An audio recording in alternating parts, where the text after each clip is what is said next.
Hello dear student. कैसे हैं आप लोग? तो आज हम रिप्रोडक्शन इन ह्यूमन बीइंग करने वाले हैं। हमने ऑलरेडी प्लांट्स में रिप्रोडक्शन देख लिया है, ठीक है। तो अब देखते हैं ह्यूमन बीइंग में रिप्रोडक्शन, एंड यहाँ पर हम कुछ क्वेश्चंस भी सॉल्व करेंगे, ठीक है। तो ये ओवरऑल जो है एनसीईआरटी के बेसिस पर ही है। तो आप लोग भी जो है एनसीईआरटी ओपन करके बैठिए, अपनी एनसीईआरटी की बुक, ठीक है, और साथ साथ पढ़ते चलो, ठीक है। तो देखते हैं, चलो शुरू करते हैं। As you are aware, women are sexually reproducing and viviparous. ठीक है, ये बात हम अच्छे से जानते हैं कि ह्यूमन बीइंग जो है वो सेक्सुअली रिप्रोड्यूस करते हैं और विविपेरस होते हैं। विविपेरस का मतलब क्या होता है? विविपेरस का मतलब होता है कि हम लोग जो है, जो प्रोजेनी होती है वो जो मदर होती है, मदर के अंदर ही डेवलप होती है, ठीक है। आगे देखते हैं, जो रिप्रोडक्टिव इवेंट्स होती है ह्यूमन में, उसमें क्या क्या होता है? गेमेटोजेनेसिस होता है, ठीक है। यहाँ पे अलग लिखते चलते हैं, क्या क्या होता है? गेमेटोजेनेसिस। गेमेटोजेनेसिस के बाद क्या होगा? यानी कि गेमेटोजेनेसिस में क्या क्या होता है? स्पर्म बनेगा एंड ओवम। स्पर्म कहाँ बनेगा? मेल के अंदर। ओवम बनेगा फीमेल के अंदर। देन गेमेटोजेनेसिस के बाद ट्रांसफर होता है, ठीक है। Transfer of sperm into female genital tract, ठीक है। तो इसको बोलते हैं इंसेमिनेशन। एंड थर्ड होता है फर्टिलाइजेशन, ठीक है। फर्टिलाइजेशन में क्या होगा? ये जो मेल एंड फीमेल गैमेट्स होते हैं, गैमेट्स फ्यूज होते हैं, ठीक है। गैमेट्स क्या होंगे? फ्यूज होंगे। मेल को हम इससे डिनोट करते हैं एंड फीमेल को इससे। मेल एंड फीमेल गैमेट जो होंगे वो फ्यूज होंगे, हम ऐसे डिनोट कर रहे हैं, फ्यूजन, ठीक है। देन इसके बाद क्या होगा? अब देखो यहाँ पे लिखा है ट्रांसफर होगा सेकेंड स्टेप में, ठीक है, इनटू फीमेल जेनिटल ट्रैक्ट। तो फर्स्ट हो गया क्या? गेमेटोजेनेसिस हो गया हमारा। Then transfer of sperm into female genital tract. Second हो गया ट्रांसफर, जिसको बोलते हैं इंसेमिनेशन। आफ्टर दैट होता है फ्यूजन, मेल और फीमेल गेमेट का। थर्ड वन जो है फर्टिलाइजेशन हो गया, ठीक है। First, second and third. उसके बाद क्या होगा? अब यहाँ पे फॉर्मेशन और डेवलपमेंट होगा ब्लास्टोसिस्ट का। अब जब फर्टिलाइजेशन हो जाएगा तो यहाँ पे क्या बनेगा? पहले जाइगोट बनेगा, है ना। जाइगोट बनने के बाद अब इस जाइगोट का फर्दर डेवलपमेंट होगा तो यहाँ पे क्या बनेगा? ब्लास्टोसिस्ट फॉर्मेशन होगा।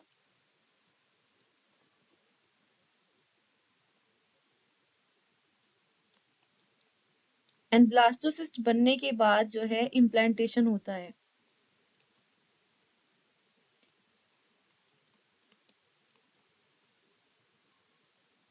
यूट्रस में इसका इम्प्लांटेशन हो जाएगा, जो यूट्राइन वॉल होती है।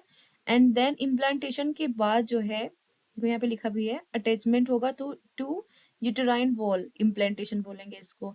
एंड देन एम्ब्रियोनिक डेवलपमेंट होगा। उसके बाद क्या होगा? जो फर्दर एम्ब्रियोनिक डेवलपमेंट, जिसमें जिसको हम बोलते हैं गेस्टेशन। तो ये टर्म्स भी आपको याद होनी चाहिए। गैमेटोजेनेसिस किसे कहते हैं? गैमेट्स फॉर्मेशन को। इंसेमिनेशन कहते हैं स्पर्म के ट्रांसफर होने को, ठीक है। एंड फर्टिलाइजेशन कहते हैं गैमेट्स जब फ्यूज होते हैं एंड देन जाइगोट बनता है। उसके बाद ब्लास्टोसिस फॉर्मेशन होता है ना। और फिर इम्प्लांटेशन होता है, जिसमें यूट्राइन वॉल में ये जो है एम्ब्रियो जो होता है वो अटैच हो जाता है। और इसके बाद क्या होता है? फर्दर जो जो बाकी डेवलपमेंट है, एम्ब्रियोनिक डेवलपमेंट, वो होगा इम्प्लांटेशन के बाद। एंड आफ्टर दैट जो होगा डिलीवरी होगी, जिसको बोलते हैं पार्ट्यूरेशन। तो आप लोगों को ये टर्म्स जो है याद होनी चाहिए। इन टर्म्स को अलग लिख के रख लो, है ना, कि इनका मतलब क्या होता है, गेस्टेशन क्या होता है, पार्ट्यूरेशन क्या होता है, ठीक है। तो थर्ड, ये फोर्थ हो गई, एंड ये fifth and sixth and seventh में पार्टुलेशन, जिसमें डिलीवरी हो जाती है, ठीक है, बेबी की। तो ये बात तो है कि रिप्रोडक्टिव इवेंट्स जो होती है वो जो है ऑकर होती है आफ्टर प्यूबर्टी, ठीक है। मतलब प्यूबर्टी की एक एज आती है 12 ईयर के बाद में, मतलब एक टाइम तो होता है जिस जब जो लड़का है लड़की है वो दोनों उनकी वॉइस भी सेम रहती है, बचपन में वो बच्चे खेलते रहते हैं। उसके बाद धीरे धीरे जब उनके अंदर बदलाव दिखाई देने लगते हैं, फीमेल में कुछ, लड़की में कुछ बदलाव दिखेंगे, लड़कों में भी बदलाव दिखेंगे, उनकी आवाज बदलने लगेगी, है ना, और भी काफी उनके अंदर करेक्टर्स जो है वो चेंज होंगे। ठीक है, तो वो प्यूबर्टी का टाइम आ जाता है और प्यूबर्टी के बाद ही जो है रिप्रोडक्टिव इवेंट्स जो होती हैं वो सारी होती है। तो ये अब देखो, मेल और फीमेल में जो है रिप्रोडक्टिव इवेंट्स जो होती है ना, उनमें भी काफी डिफरेंस होगा। तो जैसे कि स्पर्म फॉर्मेशन है, स्पर्म फॉर्मेशन जो होता है ना, वो ओल्ड मैन के अंदर भी होता रहेगा, बूढ़े इंसान के अंदर भी स्पर्म बनते रहेंगे, लेकिन वुमन के अंदर ना एक एज लिमिट होती है, अराउंड 50 ईयर्स तक जो है वुमन जो होती है वो गेमेट्स बना सकती है, यानी कि ओवम बना सकती है। अब हम आगे देखेंगे रिप्रोडक्टिव सिस्टम। ठीक है, तो पहले देखते हैं हम मेल रिप्रोडक्टिव सिस्टम। तो मेल रिप्रोडक्टिव सिस्टम जो है वो कहाँ प्रेजेंट होता है? पेल्विस रीजन में। ठीक है, पेल्विस रीजन में ये प्रेजेंट होता है। एंड यहाँ पर जो होते हैं, अब मेल रिप्रोडक्टिव सिस्टम में जो होती है एक पेयर ऑफ टेस्टिस होती है, टेस्टिस प्रेजेंट होती है, और उसके साथ साथ एसेसरी डक्ट्स, ग्लैंड्स और एक्सटर्नल जेनिटिलिया प्रेजेंट होता है। अब देखो जो टेस्टिस होती है ना, सबसे पहले हम टेस्टिस ही देखते हैं। ये जो दिखाई दे रही है दीज आर टेस्टिस। टेस्टिस जो होती है वो एब्डोमिनल कैविटी से बाहर होती है। ठीक है, एब्डोमिनल कैविटी के अंदर भी तो हो सकती थी, लेकिन ये बाहर होती है। एक पाउच लाइक स्ट्रक्चर होती है, वो उसके अंदर ये प्रेजेंट होती है with in A pouch, that is scrotum. जो ये यहाँ पे दिख रहा है ये स्क्रोटम है। ठीक है, स्क्रोटम के अंदर ये प्रेजेंट होती है टेस्टिस। अब जो ये स्क्रोटम होता है ना, ये इसके टेम्परेचर को मेंटेन करके रखता है, मतलब लो टेम्परेचर बना के रखता है। अब बॉडी के अंदर जो है टेम्परेचर ज्यादा होता है, और स्पर्म जो है टेस्टिस के अंदर बनते हैं, मतलब जो स्पर्म बनते हैं ना मेल गेमेट्स वो टेस्टिस में बनते हैं। तो अ, उनको जो है स्पर्मेटोजेनेसिस प्रोसेस को है ना टेम्परेचर थोड़ा कम चाहिए होता है, 2 to 2.5 डिग्री सेल्सियस जो है बॉडी के टेम्परेचर से उसे कम टेम्परेचर की रिक्वायरमेंट होती है, इसीलिए जो है टेस्टिस बाहर होती हैं। ठीक है, यहाँ पे लिखा भी है कि जो स्क्रोटम है वो मेंटेन करता है low temperature of testis, lower than the normal internal body temperature, जो कि नेसेसरी होता है स्पर्मेटोजेनेसिस के लिए। ठीक है, तो यहाँ पे क्वेश्चन बनता है कि भाई ये टेम्परेचर कम क्यों होता है, और टेस्ट यहाँ पे कई तरह के क्वेश्चन हो सकते हैं कि कितना कम टेम्परेचर होता है, तो आपको बताना है कि 2 to 2.5, या फिर पूछ सकते हैं कि भाई ये क्यों मतलब क्या जरूरत थी इसकी, है ना, वाई भी पूछ सकता है कि क्यों मतलब बाहर प्रेजेंट होती है। तो इसलिए कि भाई टेम्परेचर को जो है बॉडी से कम रखा जा सके, और क्योंकि वो स्पर्मेटोजेनेसिस के लिए जरूरी होता है। अब हम बात करते हैं टेस्टिस के साइज की, कि ये कैसी होती है, शेप कैसी होती है इसकी, ओवल शेप होती है, और लेंथ होती है 4 to 5 सेंटीमीटर, और विड्थ होती है 2 to 3 सेंटीमीटर की। टेस्टिस जो होती है वो डेंस कवरिंग से कवर रहती है। ठीक है, अब खास बात देखते हैं जहां पर मतलब स्पर्म बनेंगे हम वहां पहुंचते हैं। ठीक है, तो जो टेस्टिस होती है उसमें 250 कंपार्टमेंट्स होते हैं। ठीक है, कितने, 250 कंपार्टमेंट्स, जिनको टेस्टिकुलर लोब्यूल्स बोला जाता है। ठीक, नेक्स्ट स्लाइड पे चलते हैं।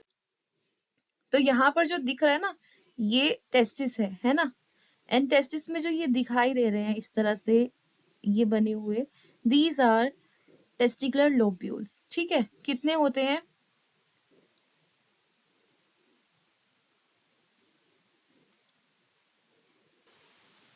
हम्म, तो हम कहा थे टेस्टिकुलर लोब्यूल्स पर। तो टेस्टिकुलर, एक टेस्टिस के अंदर कितने होते हैं? 250 टेस्टिकुलर लोब्यूल्स होते हैं, अप्रोक्स 250 टेस्टिकुलर लोब्यूल्स प्रेजेंट होते हैं। ठीक है, और यहाँ पे ये दिखाया भी गया है, ये टेस्टिस है एंड इसके अंदर ये लोब्यूल्स प्रेजेंट है। ठीक है, ये बाकी का स्ट्रक्चर हम आगे देखेंगे। ठीक है, अब चलते हैं, एक लोब्यूल जो होता है, एक लोब्यूल के अंदर 3 हाईली कॉइल्ड सेमनीफेरस ट्यूब्यूल्स होती हैं। ठीक है, जैसे टेस्टिस हुआ, टेस्टिस के अंदर क्या प्रेजेंट है? टेस्टिकुलर लोब्यूल्स, कितने? अराउंड 250। देन एक एक टेस्टिकुलर लोब्यूल्स के अंदर, यानी कि 250 इंटू 3, कितने प्रेजेंट होंगे? 3 सेमिनिफेरस ट्यूब्यूल्स। ठीक है, एक के अंदर 3 होंगे, यानी कि ओवरऑल कितने होंगे? 250 इंटू 3, और टेस्टिस कितनी होती है, 2 होती है, ठीक है। तो आप मल्टीप्लाई कर सकते हैं, 2 है तो यानी कि यहाँ पे 2 से इंटू होगा, यहाँ पर फिर 2 से इंटू होगा, ठीक है। तो टेस्टिस के अंदर टेस्टिकुलर लोब्यूल्स प्रेजेंट होते हैं 250, एंड एक लोब्यूल के अंदर 3 सेमिनिफरस ट्यूब्यूल होती है, ठीक है। अब जो ये सेमिनिफरस ट्यूब्यूल होती है ना, यही वे जगह है जहां पर स्पर्म बनते हैं, ठीक है। सेमिनिफरस ट्यूब्यूल जो होती है उस उसके अंदर दो तरह की सेल्स प्रेजेंट होती हैं। कौन कौन सी? Male germ cell and Sertoli cell. तो सेमिनिफरस ट्यूब्यूल जो है इसमें दो तरह की सेल प्रेजेंट होती हैं, two types of cell, first and second. First होती है स्पर्मेटोगोनिया, तो गोनिया यहाँ पे जो लिखा है स्पर्मेटोगोनिया, ठीक है। फर्स्ट वन ये होगी, एंड ये सेकंड, इसको मेल जर्म सेल भी बोलेंगे। मेल जर्म सेल बोला इसीलिए क्योंकि मेल गैमेट बना रही है। ये जो स्पर्मेटोगोनिया है ये स्पर्म बनाती है, ठीक है। एंड ये सर्टोली सेल जो होती है, ये सर्टोली सेल नरिशमेंट प्रोवाइड कराती है। तो जो मेल जर्म सेल होती है वो उसमें म्योटिक डिवीजन होगा, ठीक है, एंड फॉर्मेशन होगा किसका? स्पर्म का। और जबकि जो सर्टोली सेल होती है वो न्यूट्रिशन प्रोवाइड कराती है इन जर्म सेल को। ये डेवलप होंगी जब ये स्पर्म बना रही होंगी तो इनको भाई खाना भी तो चाहिए होता है, तो इनको जो प्रॉपर खाना है, प्रॉपर न्यूट्रिशन है, वो प्रोवाइड कौन करा रहा है? सर्टोली सेल प्रोवाइड करा रही है। तो यहाँ से क्वेश्चन बनते हैं, या तो ये क्वेश्चन भी होता है कि भाई एक टेस्टिस में कितने लोब्यूल्स प्रेजेंट होते हैं, या फिर ये पूछ सकते हैं कि सेमिनिफरस ट्यूब्यूल्स में कौन कौन सी सेल मिलती है, ठीक है। यहाँ पे मेल जर्म सेल है और सर्टोली सेल है। ये पूछ लेते हैं क्वेश्चन में कि भाई सर्टोली सेल का काम क्या होता है। तो सर्टोली सेल का काम क्या होता है? न्यूट्रिशन प्रोवाइड करना। और जो स्पर्मेटोजेनेसिस हो रही है वहां पर मियोसिस हो रही है या माइटोसिस हो रही है? यहाँ पर मियोसिस होती है। अब देखो मियोसिस जो होती है ना, यहाँ पर क्रोमोसोम नंबर जो होता है ना हाफ हो जाता है, रिडक्शन होता है, रिडक्शन इन क्रोमोसोम नंबर। जैसे पहले कितना था? पहले जो था 46 था, ठीक है। जो ये स्पर्मेटोगोनिया है ना, इसमें 46 होंगे। एंड देन जब मियोसिस होगी, मियोसिस के बाद कितने रह जाएंगे? 23 रह जाएंगे, ठीक है। तो ये भी हम आगे देखेंगे। तो जो रीजन होता है outside the seminiferous tubule is called interstitial space. तो अब देखो यहाँ पर जो दिखा रखा है एनसीईआरटी डायग्राम में, देखिए ये जो है यहाँ पर देखो, दिस इज जो हम देख रहे हैं ना मेन चीज, सेमिनिफेरस ट्यूब्यूल, और इसके अंदर आपको दिख रही है कुछ सेल्स, दो तरह की सेल दिख रही हैं। ये थोड़ी बड़ी बड़ी साइज की जो सेल दिख रही है, ये कौन सी सेल है? सर्टोली सेल्स है। इनके अलावा जो दूसरी ये सेल दिख रही है, ठीक है, इधर साइड दिखा रहे हैं जो, ये स्पर्मेटोगोनिया है, ठीक है। और इस जो मतलब पेरिफेरी की साइड होंगी वो तो रहेंगी इमेच्योर, एंड जो बीच में यहाँ पर लुमेन अंदर साइड दिखाई देंगी ना, ये फुल्ली मेच्योर जो है, ये हमें स्पर्म दिखेगा, ठीक है। These are spermatozoa. स्पर्मेटोजोआ किसको बोलते हैं? स्पर्म को ही बोलते हैं, ठीक है। अभी इन्होंने बोला है कि जो इससे बाहर जो है, जो रीजन है आउटसाइड सेमिनिफरस ट्यूब्यूल, ये वाला रीजन बोल रहे हैं, ठीक है। दिस रीजन, इस रीजन को बोल रहे हैं। तो यहाँ पर जो होती हैं ब्लड वीजल्स होती है और इंटरस्टिशियल सेल होती है। और इंटरस्टिशियल सेल को है ना लेडिक सेल भी बोलते हैं, ठीक है। जो यहाँ पर है ये इंटरस्टिशियल सेल है, उनको लेडिक सेल भी बोलते हैं। और ये सेल जो होती हैं इनका काम होता है, ये सिक्रेट करती है हार्मोन, और जिसको बोलते हैं एंड्रोजन या फिर टेस्टोस्टेरोन, जो कि ये हार्मोन बहुत जरूरी है। ये हार्मोन ही जो है, ये जो स्पर्मेटोजेनेसिस है ना, ये वही मतलब बोलेगा, एक तरीके से मैसेज होता है हार्मोन, ठीक है। तो जो कुछ सेक्सुअल करेक्टर्स होते हैं वो उस हार्मोन की वजह से हमें मेल में दिखाई देंगे, ठीक है, टेस्टोस्टेरोन की वजह से। और जो स्पर्मेटोजेनेसिस होती है इसको भी वो प्रमोट करेगा, ठीक है। अब देखते हैं, हमें टेस्टिस पता लग गई, उसके अंदर क्या प्रेजेंट है वो पता लग गया, और स्पर्म कहाँ कैसे बन रहे हैं, कहाँ बन रहे हैं, ये पता लगा है। अब देखते हैं मेल सेक्स एसेसरी डक्ट्स, ठीक है। तो टेस्टिस तो जो है वो मेन सेक्स मतलब जो है वो डक्ट नहीं है, वो एक तरीके से वहां पे गैमेटोजेनेसिस हो रही है, वहां पे स्पर्म बन रहा है, तो वो प्राइमरी हो गया। अब उसके अलावा जो होते हैं वो एसेसरी डक्ट्स होते हैं, जैसे कि रेटेड टेस्टिस, वासा इफ्रेंसिया, एपिडाइडिमिस, वासा डिफरेंस। और ये कई बार ना सीक्वेंस में इसका क्वेश्चन भी आता है, आगे हम इस पे देखेंगे भी। तो देखो यहाँ पर जो है हमें दिख रही है ये टेस्टिस है, इसके बाद यहाँ से शुरू हो जाती है रेटेड टेस्टिस। ठीक है, फर्स्ट जो रहता है देखो टेस्टिकुलर लोब्यूल्स है, यानी कि टेस्टिस हो गई। ठीक है, फर्स्ट तो यही हो गया, जो टेस्टिकुलर लोब्यूल्स है ये कहाँ खुल रहे हैं, रेटेड टेस्टिस में खुल रहे हैं। सेकंड सीक्वेंस रहता है ये, देन ये कहाँ पे खुल रही है, वासा इफ्रेंसिया में खुल रही है। थर्ड ये होता है वासा इफ्रेंसिया, एंड इफ्रेंसिया के बाद फोर्थ होता है एपिडाइडिमिस। एंड एपिडाइडिमिस जो होती है देन ये ओपन होती है, जो ये दिख रहा है ना हमें इधर से जाता हुआ है, ये जो दिख रहा है, this is what Vasa difference. ठीक, तो ये सीक्वेंस भी आ जाता है कि भाई कैसे, मतलब ये सीक्वेंस बताइए इसका। तो अभी आगे हम क्वेश्चन पे देखेंगे। तो यहाँ पर जो है सेमिनिफेरस ट्यूब्यूल जो होती है ना टेस्टिस की, वो वासा इफ्रेंसिया में ओपन होती है, किसके थ्रू, रेटेड टेस्टिस के थ्रू। ठीक है, वासा इफ्रेंसिया में ओपन होंगी। तो जैसे कि seminiferous tubule through rete testis open होगी किसमें, vasa efferentia. And then vasa efferentia से, जो वासा इफ्रेंसिया होता है वो टेस्टिस को छोड़ेगा कैसे, वो एपिडाइडिमिस में खुलेगा। ठीक है, जो कि पोस्टीरियर सरफेस पर ही प्रेजेंट है, टेस्टिस के पोस्टीरियर सरफेस पर एपिडाइडिमिस प्रेजेंट दिख रही है हमें, है ना। तो ये अब कहाँ पे खुलेगी, एपिडाइडिमिस में। ठीक, देन एपिडाइडिमिस में खुली, एपिडाइडिमिस जो है वो वासा डिफरेंस में खुलेगा। ठीक है, leads to vasa difference.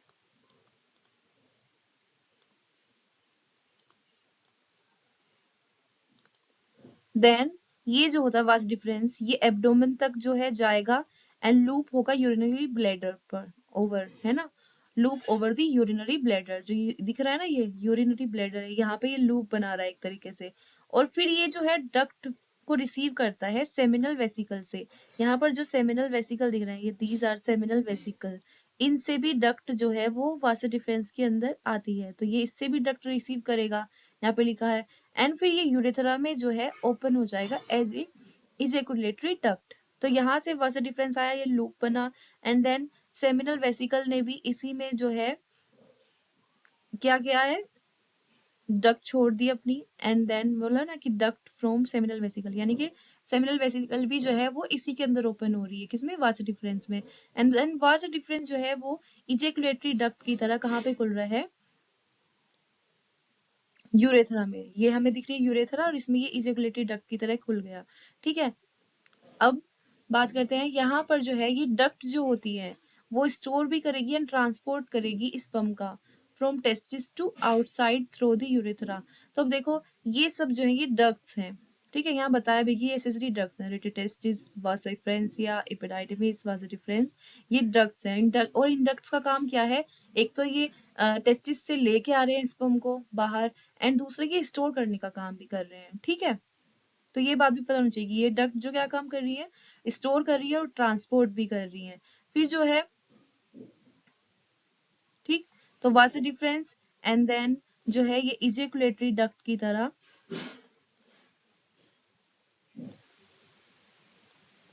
Urethra में हो खुल रहा है ना, यूरेथ्रा। एंड देन उसके बाद जो है आउटसाइड आ जाता है, आउटसाइड। तो हमें दिख रहा है यहाँ से जा रहा है इधर, एंड देन ये आउटसाइड आने का रास्ता है इसका। फिर यूरेथ्रा जो है ओरिजिनेट होती है कहाँ से, यूरिनरी ब्लैडर। तो जब आपने 11th क्लास में ये वाला चैप्टर पढ़ा होगा एक्सक्रिएशन वाला, तो उसमें जो है देखो ये यूरिनरी ब्लैडर होता है, किडनी से जो है मतलब जो भी वेस्ट जो है वो आता है ना यूरिनरी ब्लैडर में आता है। एंड देन यूरिनरी ब्लैडर जो होती है वो यूरेथ्रा में खुलती है ना, जो है यूरिनरी ब्लैडर है, यहाँ से ये यूरेथ्रा आएगा, यानी कि जो वेस्ट है वो भी इसके थ्रू ही निकल रहा है। तो जो यूरिन पास होता है वो भी यूरेथ्रा के थ्रू होता है, एंड जो स्पर्म जो निकलते हैं जो भी आते हैं बाहर, वो भी यूरेथ्रा के थ्रू ही आते हैं। एंड इन्होंने बताया कि ये जो होता है फिर एक्सटेंड होता है through penis to external opening, और इस एक्सटर्नल ओपनिंग को बोलते हैं यूरेथ्रल मीटस।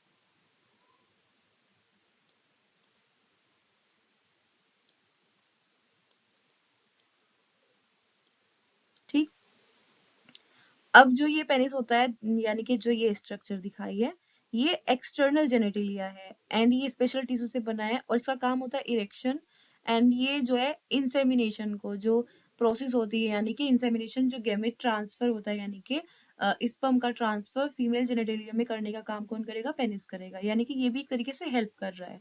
फिर जो एनलार्ज एंड होता है इसका, उसको ग्लैंड पेनिस बोलते हैं एंड ये जो होता है लूज फोल्ड से कवर होता है जिसको फोर स्क्रीन बोलते हैं, यहाँ पे जो लिखा है फोर स्क्रीन। फिर मेल एसेसरी ग्लैंड्स होती हैं कुछ, है ना, उनका नाम होता है a pair of seminal vesicle, दूसरी prostate and pair of bulbourethral. तीन ग्लैंड्स होती है। जो इन ग्लैंड का सिक्रेशन होता है ना, वो सेमिनल प्लाज्मा रखता है, यानी कि उनमें क्या क्या होता है, फ्रक्टोज, कैल्शियम और कुछ एंजाइम्स प्रेजेंट होते हैं। और जो बल्बो यूरिथ्रल ग्लैंड से सिक्रेशन आता है वो लुब्रिकेशन में हेल्प करता है, ठीक है। अब हम नेक्स्ट देखते हैं, यहाँ पे कुछ ये शॉर्ट नोट्स हैं, ठीक है, आप ऐसे नोट करके भी लिख सकते हैं। तो देखो टेस्टिस क्या करती है, ये प्राइमरी सेक्स ऑर्गन है, क्योंकि प्राइमरी क्यों कहते हैं इनको, क्योंकि इनका काम होता है स्पर्म बनाना, ठीक है। और ये टेस्टोस्टेरोन भी प्रोड्यूस करती है। फिर जो स्क्रोटम होता है, स्क्रोटम क्या होता है, पाउच होता है जो कि टेस्टिस जिसके अंदर होती है, ठीक है। और ये टेम्परेचर जो है कितना होता है, बॉडी से कम टेम्परेचर मेंटेन रखता है ये इसका। सेमिनिफेरस ट्यूब्यूल क्या होती है, जहां पर स्पर्म बनता है। सर्टोली सेल क्या होती है, वो नरिशमेंट प्रोवाइड कराती है। लेडिक सेल क्या करती है, एंड्रोजन यानी कि टेस्टोस्टेरोन सिक्रेट करती है। एपिडाइडिमिस जो है स्पर्म मैच्योरेशन और स्टोरेज करती है, यानी कि यहाँ पे स्टोरेज होता है। वासा डिफरेंस जो है वो क्या करेगा, इजेकुलेटरी डक्ट तक स्पर्म को लेके जाएगा। एंड एसेसरी ग्लैंड जो होती है यहाँ पे तीन होती है, सेमिनल वेसिकल, ठीक है, इसका पेयर होता है एंड बल्बो इसका भी पेयर होता है, और प्रोस्टेट ग्लैंड। तो ये लुब्रिकेशन में हेल्प करती है और ये फ्रक्टोज वगैरह और जो बाकी कैल्शियम वगैरह जो हमने पीछे देखा, ठीक है। अब देखो ये सीक्वेंस बेसिस क्वेश्चन भी रहता है कि भाई जो है सेमिनिफेरस ट्यूब्यूल कहाँ पे खुलती है, टेस्टिस में, and then vasa efferentia, then epididymis में, and then vasa deferens and ejaculatory duct, urethra और फिर आउटर, ठीक। Next, which cell nourish developing sperm cell, तो कौन सी सेल होती है जो नरिश करती है स्पर्म सेल को, डेवलपिंग स्पर्म सेल को? लेडिक सेल तो नहीं करती है, स्पर्मेटोगोनिया से तो स्पर्म बनता ही है, सर्टोली सेल करती है, ठीक है। तो यहाँ पे हम क्वेश्चन देखते हैं, ये जो है few statement with reference to accessory duct of woman male reproductive system, ठीक है। क्या दिया है, सेमनीफेरस ट्यूब्यूल जो होती है वो रेटर टेस्टिस में ओपन होती है। हाँ हमने अभी देखा है कि रेटर टेस्टिस में जो है ओपन होती है। एंड देन उसके बाद वो कहाँ ओपन होती है, वासा इफ्रेंसिया में। वासा डिफरेंस में तो नहीं होती है, ये तो गलत हो गया। फिर देखते हैं, vasa efferentia leave the testis and open into epididymis. हाँ, वासा इफ्रेंसिया है, टेस्टिस को लीव करती है और एपिडाइडिस में खुलती है, तो सेकंड करेक्ट हुआ। Epididymis leads to vasa deferens and then ascend into abdomen. तो फिर जो एपिडाइडिमिस होती है ना वो वासा डिफरेंस में असेंड होती है, ठीक है, एंड देन वो एब्डोमेन तक जाती है, हाँ ये भी ठीक है। तो सेकंड थर्ड भी ठीक हुआ। Vasa deferens receive a duct from prostate gland and open into urethra as ejaculatory duct. तो ऐसा तो हमने नहीं पढ़ा है कि प्रोस्टेट ग्लैंड से डक्ट रिसीव करती है, ये रिसीव तो करती है लेकिन किससे रिसीव करती है भाई, सेमिनल वेसिकल से रिसीव करती है, ठीक है, ना कि प्रोस्टेट ग्लैंड से, तो ये गलत हुआ। ओके, तो जो फोर्थ वाला है, फोर्थ वन इज रॉन्ग। तो सेकंड एंड थर्ड कहाँ पे सही दिख रहा है हमें, सेकंड एंड थर्ड कहाँ पे ठीक दिख रहा है, यहाँ पे, है ना। यहाँ तो सेकंड थर्ड नहीं दिया है, फर्स्ट तो गलत, मतलब फर्स्ट रोंग है, फर्स्ट रोंग है एंड फोर्थ भी रोंग है, यानी कि बी ही आंसर है। फिफ्थ देखते हैं, urethra originate from the urinary bladder and extend through the penis to external opening and urethral meatus, तो ये भी सही है, ठीक है। तो हमारा आंसर हो गया है बी। ओके, नेक्स्ट चलते हैं फीमेल रिप्रोडक्टिव सिस्टम पे, ठीक है। तो जो फीमेल रिप्रोडक्टिव सिस्टम होता है उसमें ए पेयर ऑफ ओवरी प्रेजेंट होती है जिसके साथ ओवरी डक्ट प्रेजेंट होती है, यूट्रस, सर्विक्स एंड वेजाइना। क्या क्या प्रेजेंट है, ओवरी, यानी कि पेयर पेयर में। उसके अलावा ओविडक्ट, वो भी पेयर में होती है, ठीक। इसके अलावा यूट्रस और सर्विक्स एंड वेजाइना, और फिर एक्सटर्नल पार्ट होते हैं, एक्सटर्नल जेनिटलिया, ठीक है। एक्सटर्नल जेनिटलिया जो पेल्विस रीजन में प्रेजेंट है। अब ये पार्ट जो होते हैं, इसके साथ साथ मेमरी ग्लैंड भी जो होती है वो भी क्या होती है, स्ट्रक्चरली और फंक्शनली सपोर्ट करती है ओवुलेशन को, फर्टिलाइजेशन को, प्रेगनेंसी को, और बर्थ के बाद चाइल्ड केयर जो होती है उसको भी सपोर्ट करती है, ठीक है। अब जो ओवरी होती है ना, वो प्राइमरी फीमेल सेक्स ऑर्गन है, ठीक है। एंड ओवरी क्या करती है, गैमेट प्रोड्यूस करती है, जिस गैमेट को बोलते हैं ओवम। जैसे वहां पर टेस्टिस थी, वो स्पर्म प्रोड्यूस कर रही थी, यहाँ पर ओवरी जो है वो ओवम प्रोड्यूस कर रही है। एंड इसके साथ साथ ये कुछ हॉर्मोन्स भी प्रोड्यूस करती है। ओवरी जो होती है, टेस्टिस बाहर प्रेजेंट होती हैं, और उसका रीजन है कि उसको टेम्परेचर थोड़ा कम चाहिए होता है स्पर्मेटोजेनेसिस को। ओवरी जो होती है वो एब्डोमेन में प्रेजेंट होती है, लेकिन अंदर ही होती है, ठीक है। Over located on each side of lower abdomen, ठीक है। Each ovary is about 2 to 4 centimetre, और इसकी लेंथ होती है 2 to 4 सेंटीमीटर की। एंड ये जो होती है कनेक्ट होती है टू द पेल्विस बोल एंड यूट्रस बाय लिगामेंट्स। तो ये भी पता होना चाहिए किसके थ्रू कनेक्ट होती है, लिगामेंट्स के थ्रू। और जो ओवरी होती है वो थिन एपिथेलियम से कवर होती है, and which enclose the ovarian stroma, and the stroma is divided into two zones, peripheral cortex and inner medulla, ठीक है। अब हम आगे देखते हैं, अच्छे से देखते हैं। तो हमें इतना पता लग गया है कि भाई ओवरी प्रेजेंट है, ठीक है। ओविडक्ट और यूट्रस, सर्विक्स, वेजाइना और एक्सटर्नल जेनिटलिया प्रेजेंट है। और साथ ही जो ये मेमोरी ग्लैंड होती है, ये भी बहुत इंपॉर्टेंट रोल है इसका भी, ठीक है। और ये भी पता लग गया है कि ओवरी ही सिर्फ इनमें जो है वो प्राइमरी सेक्स ऑर्गन है, बाकी सब एसेसरी है, ठीक है। और ये प्राइमरी है, ये गैमेट प्रोड्यूस करती है। एंड बोथ साइड एक एक प्रेजेंट होती है लोअर एब्डोमेन में, ठीक है। और इनकी लेंथ कितनी होगी, 2 to 4 सेंटीमीटर हो गई। और ये पेल्विस वॉल और यूट्रस से लिगामेंट के थ्रू जुड़ी हुई होती है। एंड यहाँ पे बताया भी कि ओवरी जो है थिन एपिथेलियम से कवर रहती है, ठीक है। एंड जो जो ये जिसमें स्ट्रोमा होता है, यानी कि अंदर उसके स्ट्रोमा प्रेजेंट होता है। स्ट्रोमा में दो जोन होती है, कोर्टेक्स और मेडुला। ये अभी हम आगे देखेंगे। अभी ये जो डायग्रामेटिक सेक्शन दिया है, ये फीमेल पेल्विस का है, जिसमें रिप्रोडक्टिव सिस्टम दिखाया हुआ है। ये इन्होंने यूट्रस दिखाई है, और इसके साथ साथ ही रिप्रोडक्टिव सिस्टम के साथ साथ यहाँ पर ये जो दूसरा है, दिस इज यूरिनरी ब्लैडर, ठीक है, जिससे यूरिन आता है। और फीमेल में जो है ये बोथ सिस्टम जो है वो अलग अलग रहते हैं, ठीक है। मेल में जो है यूरिनरी ब्लैडर एंड जो यूरेथ्रा है, मतलब वो एक साथ ओपन हो रहे थे ना, यूरेथ्रा। और मतलब यूरेथ्रा के थ्रू ही जो है जो वासा डिफरेंस है वो वहां पे छोड़ रहा था यूरेथ्रा में। एंड ऐसे ही जो है यूरिनरी ब्लैडर भी वहीं पे खुल रहा था।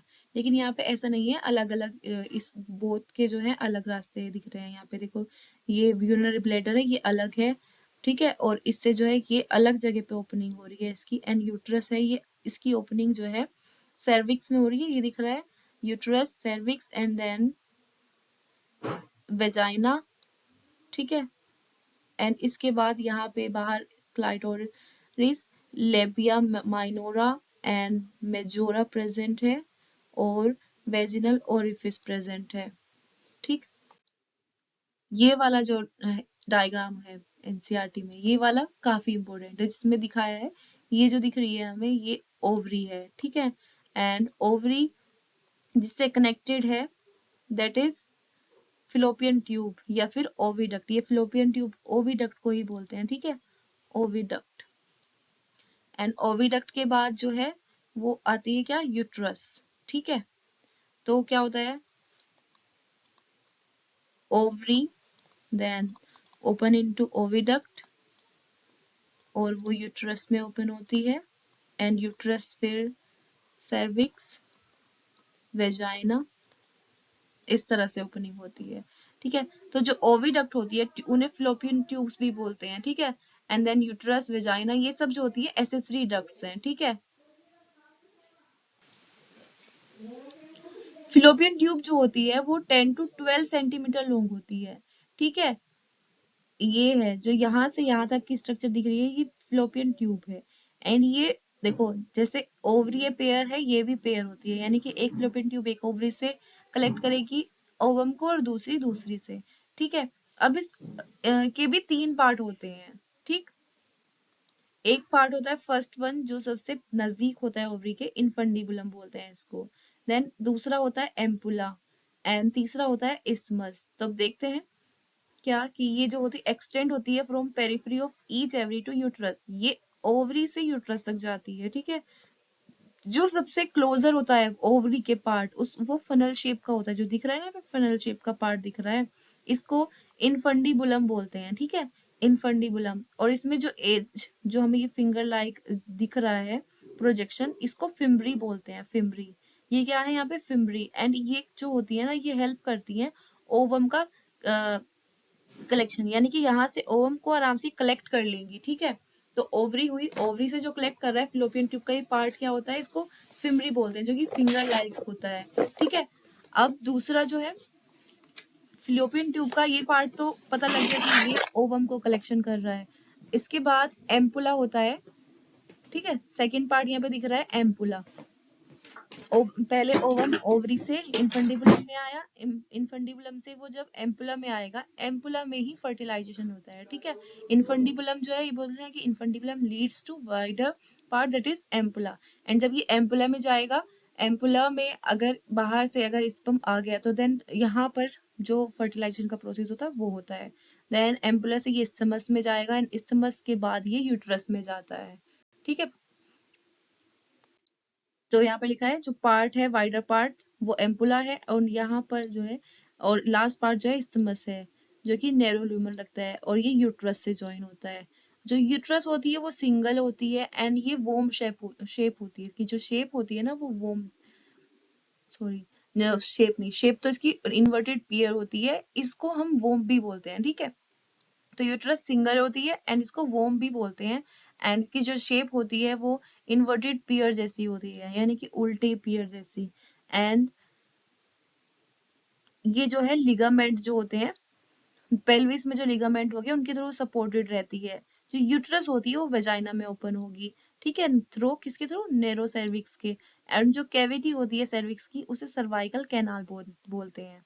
ठीक है, सर्वाइकल कैनाल बोलेंगे किसको, सर्विक्स की कैविटी को। एंड देन सर्वाइकल कैनाल जो है वो ओपन होगी किसमें, वेजाइना में। और वेजाइना जो होती है, वेजाइना के साथ सर्वाइकल कैनाल को दोनों को मिलाकर बोलते हैं बर्थ कैनाल। तो क्वेश्चन पूछ लेते हैं कि भाई बर्थ कैनाल किसे बोलते हैं, तो बर्थ कैनाल में वेजाइना और सर्वाइकल कैनाल प्रेजेंट होती हैं। ठीक है, जो यूट्रस की वॉल होती है, अब ये भी इंपॉर्टेंट है, उसमें मतलब वो जो यूट्रस वॉल होती है ना वो 3 लेयर होती है। उसमें सबसे बाहर वाली थिन होती है जिसको पेरीमेट्रियम बोलते हैं, फिर मिडल थिक होती है और स्मूथ मसल होती है, उसमें मायोमेट्रियम बोलते हैं, और इनर जो होती है वो ग्लैंडुलर होती है और इसे एंड्रोमेट्रियम बोलते हैं। और ये जो एंड्रोमेट्रियम है ना बहुत इंपॉर्टेंट है। ये कैसे, ये जो है सबसे जो अंदर यूट्राइन कैविटी की ये सबसे अंदर वाली है ना, इनर। एंड ये जो होती है इसमें साइक्लिक चेंजेस होते हैं, ये कभी बढ़ जाती है कभी ये थिक हो जाती है। ठीक है, एंड यही होती है जो जब मतलब पीरियड्स होते हैं तो इससे ही जो ये शेड ऑफ होगी एंड फिर ब्लीडिंग होगी। ठीक है, जब ओवम बनता है ना तो साथ ही साथ जो एंडोमेट्रियम है वो भी ठीक होने लग जाती है। लेकिन अगर फर्टिलाइजेशन नहीं होता है तो देन क्या होगा, वो शेड ऑफ हो जाएगी। तो अब बोल रहे हैं मायोमेट्रियम जो होता है वो स्ट्रॉन्ग कंट्रेक्शन का काम करती है, तो एंडोमेट्रियम का काम क्या होता है, उसमें साइक्लिक चेंजेस आते जाते हैं, मेंस्ट्रुअल साइकिल जो होती है ड्यूरिंग मेंस्ट्रुअल साइकिल में। एंड मायोमेट्रियम जो होती है वो स्ट्रॉन्ग कंट्रेक्शन करती है ड्यूरिंग डिलीवरी ऑफ बेबी। ठीक है, अब बात करते हैं बाहर जो एक्सटर्नल जेनिटेलिया है, उसमें क्या होता है, मोन्स प्यूबिस होता है, labia majora, labia minora, and hymen and clitoris. ये 5 पार्ट जो होते हैं वो एक्सटर्नल जेनिटेलिया में आते हैं। जो मोन्स प्यूबिस होती है वो कुशन लाइक होती है, फैटी टिश्यू जो कि कवर करती है, जो कि स्किन और प्यूबिक हेयर से कवर रहते हैं। लेबिया मेजोरा जो होती है वो फ्लैशी फोल्ड होते हैं, जो कि मोन्स प्यूबिस तक जाती है। एंड वेजिनल ओपनिंग को जो है मतलब ये जो है surrounded the vaginal opening. And then labia minora जो होती है, तो मोस्टली पता लगा कि कुशन लाइक रहती है, जिसमें हेयर और ये स्किन वगैरह से कवर रहती है। लेबिया मेजोरा जो होती है वो फ्लेशी फोल्ड रहते हैं। फिर लेबिया माइनोरा पे आते हैं, वो जो होते हैं पेयर ऑफ फोल्ड होते हैं, जो कि लेबिया मेजोरा के अंदर रहते हैं। और जो ओपनिंग होती है वेजाइना की, वो पार्शली बाय ए मेम्ब्रेन, एक मेम्ब्रेन से कवर रहती है, जिसको हाइमन बोलते हैं। और जो क्लाइटोरिस होती है वो फिंगर लाइक स्ट्रक्चर होती है, वो जंक्शन पे प्रेजेंट होती है लेबियम माइनोरा, जो होती है ना junction of two labium minora above the urethral opening. तो जहाँ पे यूरेथ्रल ओपनिंग होती है, जहाँ से यूरिन पास होता है, उसके ये अबव प्रेजेंट होती है क्लाइटोरिस। ठीक है। अब जो ये हाइमन होता है, इस पे क्वेश्चन भी आते हैं कि भाई हाइमन जो होता है वो कई बारी टोन हो जाए, ये मतलब हो जाता है फर्स्ट कोइटस में। एंड ये वैसे भी ये ब्रोकन हो जाता है सडन फॉल की वजह से, या मतलब किसी भी वजह से वेजाइनल टेम्पटन होगा, कोई अगर खेलते हुए या साइकिलिंग करते हुए, हॉर्स राइडिंग करते हुए, इन सबके दौरान भी ऐसा हो सकता है। तो इसलिए जो है वुमन हाइमेन कई बार ऐसा भी होता है कि वो आफ्टर कोइटस भी ठीक रहता है। तो इसीलिए यहाँ पे बताया कि इनफैक्ट द प्रेजेंस और absence of hymen is not reliable indicator of virginity और सेक्सुअल एक्सपीरियंस। तो इस बात से मतलब ये नहीं कहा जा सकता कि भाई इसके जो हाइमन है उसका होना या ना होना किसी ये बता सके कि ये वर्जिन है या नहीं है। ठीक है। क्वेश्चन देखते हैं। Which of following is not a part of female reproductive system? तो फिलोपियन ट्यूब, हाँ फिलोपियन ट्यूब पार्ट है इसका, ये तो बहुत खास पार्ट है। सर्विक्स भी पार्ट है। प्रोस्टेट, प्रोस्टेट कहाँ पड़ा था, ये तो मेल रिप्रोडक्टिव सिस्टम का पार्ट है, तो प्रोस्टेट नहीं है। यूट्रस भी पार्ट है। ठीक है, तो यही हमारा आंसर हुआ। Fertilisation in women normally occurring, fertilisation जो है वुमेन में कहाँ पे होता है? ओवरी में होता है? नहीं, ऐसा तो हमने नहीं पढ़ा। ओवरी तो ओवम प्रोड्यूस करती है। यूट्रस में होता है? नहीं, यहाँ पे तो इम्प्लांटेशन होगा ना। और सर्विक्स, सर्विक्स के थ्रू तो वेजाइना में खुलती है यूट्रस। कहाँ पे होता है? एम्पुला में होता है। तो यानी कि यहाँ पे लिखा है एम्पुलरी इस्थमिक जंक्शन, तो यही इसका करेक्ट आंसर है। Next, outer most layer of uterus, तो आउटर मोस्ट क्या थी? पेरीमेट्रियम थी, है ना। ये आउटर है, फिर ये मिडल, ये यानी कि perimetrium. Which structure connect ovary and uterus, तो ओवरी और यूट्रस को कौन कनेक्ट करता है? तो ओवरी से जो ओवम आएगा वो किसके थ्रू आया था? फिलोपियन ट्यूब के थ्रू। ठीक है। अब देखते हैं यहाँ पर मेमोरी ग्लैंड्स। तो फंक्शनल मेमोरी ग्लैंड जो होती है वो यानी कि ये करेक्टरिस्टिक फीचर है फीमेल मेमल्स का। जो भी मेमल्स होते हैं उनमें फीमेल के अंदर मेमोरी ग्लैंड्स प्रेजेंट होंगी। ठीक है। जो मेमोरी ग्लैंड होती है ना, वो भी एक पेयर है, ये भी दो होती है, यानी कि पेयर है। ठीक है, पेयर स्ट्रक्चर यानी कि ब्रेस्ट। और इनके अंदर जो होते हैं ग्लैंडुलर टिश्यू प्रेजेंट होते हैं। ठीक है। And variable amount of fat होता है। तो जो ग्लैंडुलर टिश्यू होते हैं ना, वो डिवाइडेड होते हैं 15 to 20 मेमोरी लोब्स में। ठीक है, लोब्स में डिवाइड होंगे। मेमोरी ग्लैंड हुई। ठीक है।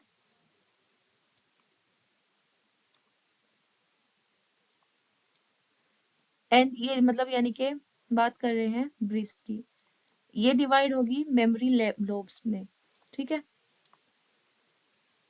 फिर लोब्स के अंदर जो होती है एल्वली सेल प्रेजेंट होती हैं। और ये जो सेल होती है ना एल्वली सेल, ये सिक्रेट करती है मिल्क।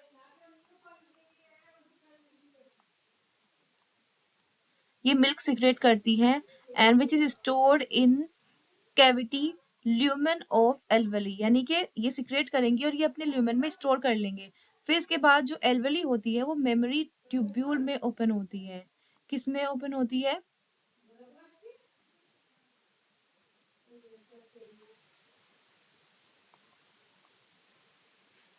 मेमोरी ट्यूब्यूल्स के अंदर ओपनिंग होती है इसकी। ठीक है। इसके बाद जो ट्यूब्यूल्स होते हैं वो ज्वाइन होते हैं और मेमोरी डक्ट बनाते हैं। ये ज्वाइन होंगे एंड डक्ट बनाएंगे, मेमोरी डक्ट मैंने शॉर्ट में लिख दिया, मेमोरी डक्ट बनाएंगे। और फिर मेमोरी डक्ट ज्वाइन होंगे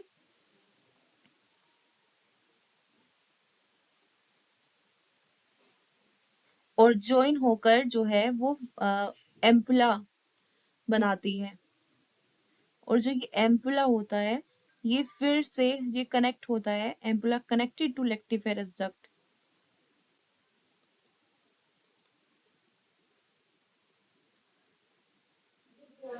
कनेक्ट होगा लेक्टिफेरस डक्ट से, एंड देन ये निप्पल होगा एट ओपन एट निप्पल। ठीक है, यहाँ पे लिखा भी है।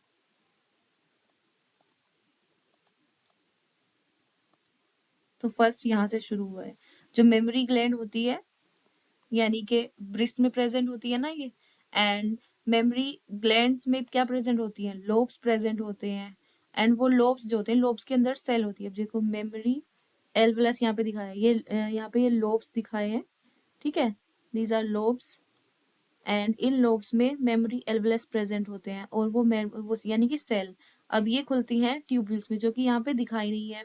एंड देन वो ट्यूब्यूल्स जो होती है वो ज्वाइन करके जो होती है ज्वाइन एंड बनाती है मेमोरी डक्ट्स, जो कि ये दिख रही है ना, ये दीज आर मेमोरी डक्ट्स। इनसे जो ये एल्वुलस है यानी कि ये जो मेमोरी लोब्यूल्स में जो एल्वुलस है, इनसे मेमोरी डक्ट में आ रहा है। किसके थ्रू, पहले ये ट्यूब्यूल्स में आ रहा था, एंड वहां से फिर ये ज्वाइन होकर ये डक्ट बना रही है, एंड डक्ट देन ज्वाइन होकर एम्पुला बना रही है, जो दिख रहा है ना यहाँ पे, ये एम्पुला बन रहा है। एंड फिर ये लेक्टिफेरस डक्ट बन रही है इनसे, एंड देन यानी कि ये क्या हो रहा है देखो, lactiferous duct which is connected to lactiferous duct, and then ये निपल में यहाँ पे ये देखो इनकी ओपनिंग हो रही है। ठीक है, नेक्स्ट हम चलते हैं question, hormone responsible for milk ejection. अब जो मिल्क होता है उसका इजेक्शन प्रोलैक्टिन, एस्ट्रोजन, प्रोजेस्टेरोन, ये तो नहीं करते। कौन कराता है, ऑक्सीटोसिन कराता है। ये हम आगे पढ़ेंगे। ठीक है, अब देखो यहाँ पर देखते हैं, समरी है। ओवरी जो है प्राइमरी सेक्स ऑर्गन है, ओवा प्रोड्यूस करेंगे और एस्ट्रोजन प्रोजेस्टेरोन प्रोड्यूस करेंगे। ओविडक्ट फ्लोपियन ट्यूब को बोलते हैं, जिसमें इन्फंडिबुलम और एम्पुला, ठीक है, और इस्थमस भी प्रेजेंट होता है। इस्थमा जो है वो डायरेक्ट यूट्रस से कनेक्ट है। तो जो ये इन्फंडिबुलम है, इसका काम होता है ये रिसीव करता है ओवम को, एंड जो एम्पुला होता है वहां पे फर्टिलाइजेशन होता है ना। अब यूट्रस की बात करते हैं, जहाँ पे इम्प्लांटेशन होगा और फीटल डेवलपमेंट होगा। जो फर्दर डेवलपमेंट होगा ना एम्ब्रियो का, वो सारा जहाँ होगा यूट्रस में होगा।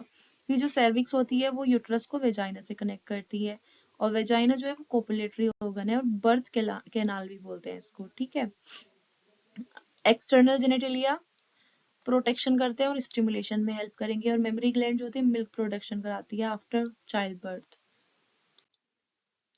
अब देखते हैं गेमेटोजेनेसिस, यानी कि गेमेटोजेनेसिस होता है गैमिट्स का फॉर्मेशन होना। तो जो ये प्राइमरी सेक्स ऑर्गन थे ना, टेस्टिस जो थी मेल में एंड ओवरीज इन फीमेल, यहीं पे जो है गेमेट प्रोड्यूस होते हैं। यानी कि स्पर्म जो मेल गेमेट है उसे स्पर्म बोलते हैं, एंड जो फीमेल गेमेट है उसे ओवम बोलते हैं। ठीक है, और जो देखो नॉर्मली बोलेंगे गेमेटोजेनेसिस, यानी कि गेमेट्स का फॉर्मेशन होना, मेल एंड फीमेल गेमेट का फॉर्मेशन होना इज कॉल्ड गेमेटोजेनेसिस। और अगर हम स्पेसिफिकली बोले स्पर्म फॉर्मेशन, तो इफ बात कर रहे हैं in testis immature male germ cell, यानी कि जो स्पर्मेटोगोनिया प्रेजेंट थी, हमने देखी थी स्पर्मेटोगोनिया सेमिनिफरस ट्यूब्यूल में प्रेजेंट थी, वो प्रोड्यूस करती है sperm by process called spermatogenesis. तो यानी कि स्पर्म फॉर्मेशन को बोलते हैं स्पर्मेटोजेनेसिस, और जो कि प्यूबर्टी में शुरू होता है। तो जो स्पर्मेटोगोनिया होता है ना, स्पर्मेटोगोनिया जो अगर सिंगल बोलेंगे तो सिंगल स्पर्मेटोगोनियन, मतलब gonium, present on the inside wall of seminiferous tubule. जो सेमनीफेरस ट्यूब्यूल देखी थी हमने, पहले भी देखी थी। सेमनीफेरस ट्यूब्यूल में यहाँ पर ये प्रेजेंट है, स्पर्मेटोगोनिया प्रेजेंट होती है यहाँ पर इसमें। एंड देन वो स्पर्मेटोगोनिया जो होती है वो मल्टीप्लाई होती है माइटोटिक डिवीजन से पहले। ठीक है, और नंबर बढ़ाती है अपना, एंड देन बनाती है प्राइमरी स्पर्मेटोसाइट। तो जैसे ये स्पर्मेटोगोनियम है, इससे फिर बनेगी प्राइमरी स्पर्मेटोसाइट। ठीक है, किसके थ्रू, माइटोसिस के थ्रू बना। अभी तो इसने डिवाइड करके बहुत सारी बना ली, अपनी नंबर बढ़ा ली है। फिर जो स्पर्मेटोगोनियम होती है ना, वो डिप्लॉइड होती है। ठीक है, ये कैसी है, 2n यानी कि डिप्लॉइड। अब स्पर्मेटोगोनियम डिप्लॉइड है, इसमें 46 क्रोमोसोम प्रेजेंट होंगे। सम स्पर्मेटोगोनिया जो होते हैं उनको प्राइमरी स्पर्मेटोसाइट बोलते हैं। पहले इन्होंने अपनी बहुत सारी नंबरिंग बढ़ा ली, उनमें से कुछ कुछ ने कुछ जो हैं उनको प्राइमरी स्पर्मेटोसाइट बोलेंगे और फिर वो मियोसिस करेंगे, अंडरगो मियोसिस। और प्राइमरी स्पर्मेटोसाइट में जब फर्स्ट म्यूटिक डिवीजन होगा तो क्रोमोसोम नंबर रिडक्शन हो जाएगा 2 = 1/2 में और हेप्लॉइड बन जाएगा, वो सेकेंडरी स्पर्मेटोसाइट बनाएगा। यानी कि यहाँ पर जो ये स्पर्मेटोसाइट तो स्पर्मेटोगोनियम को ही बोला, जो स्पर्मेटोगोनियम क्या काम करेंगे, जो स्पर्म बनने की प्रोसेस करने वाले हैं, तो इन्हें बोलेंगे प्राइमरी स्पर्मेटोसाइट। अभी प्राइमरी स्पर्मेटोसाइट जो होती हैं इनमें मियोसिस होता है, एंड मियोसिस होने से इसका भी, इसके अंदर भी 2n यानी कि 46 नंबर ऑफ क्रोमोसोम है। ठीक है, अब जब ये मियोसिस करेगा तो रिडक्शन हो जाएगा क्रोमोसोम नंबर का और ये हेप्लॉइड हो जाएगा, हेप्लॉइड होगा, सेकेंडरी स्पर्मेटोसाइट बनेगा एंड इसमें 23 क्रोमोसोम होंगे। देन मियोसिस फर्स्ट हो गई है एंड मियोसिस फर्स्ट के बाद होती है मियोसिस सेकेंड। ठीक है, और ये बनेगा क्या, स्पर्मेटिड। तो ये प्राइमरी स्पर्मेटोसाइट फर्स्ट डिवीजन करेगा और रिडक्शन हो जाएगा एंड यहाँ पर 23 क्रोमोसोम होंगे इसमें। फिर सेकेंडरी स्पर्मेटोसाइट जो है फिर से सेकेंड म्यूटिक डिवीजन करेगा और फिर से जो है प्रोड्यूस करेगा 4 इक्वल हैप्लॉइड स्पर्मेटिड। तो यहाँ पर जो है पहले देखो एक सेल होगी, ठीक है, स्पर्मेटोगोनियम। ठीक है, देन यहाँ पे माइटोसिस हुआ और ये बनी क्या, प्राइमरी स्पर्मेटोसाइट। ठीक है, इसने अपने नंबरिंग बढ़ाई, बहुत सारे नंबर। प्राइमरी स्पर्मेटोसाइट में क्या होगा, हम ये वाला इरेज कर देते हैं।